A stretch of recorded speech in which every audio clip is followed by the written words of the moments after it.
It was a total accident, you know?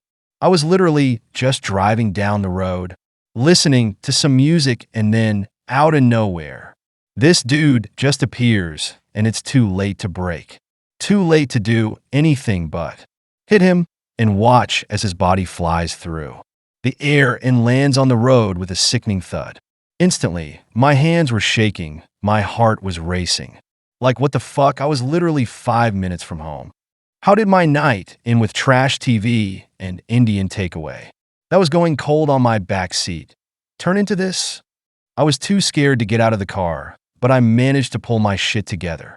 The man was in a bad state, blood pooling under his head, and his legs both lay twisted in an impossible way. To my surprise, to my horror, I realized the man was still alive. He was breathing came in shudders, his lips moving with words I could not hear.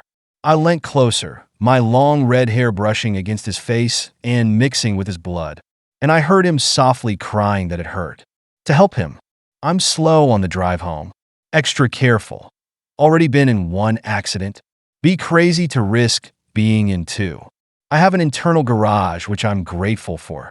When I pulled in and the door closed, I was able to pull the man from my back seat and lay him on a tarp on my garage floor.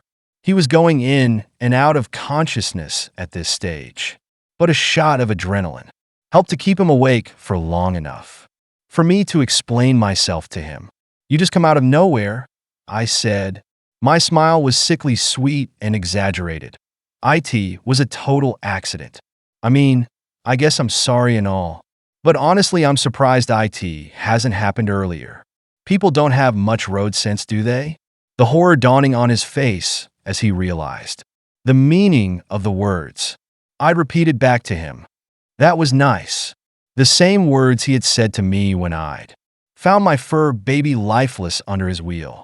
They meant as much to him now as they did to me back then.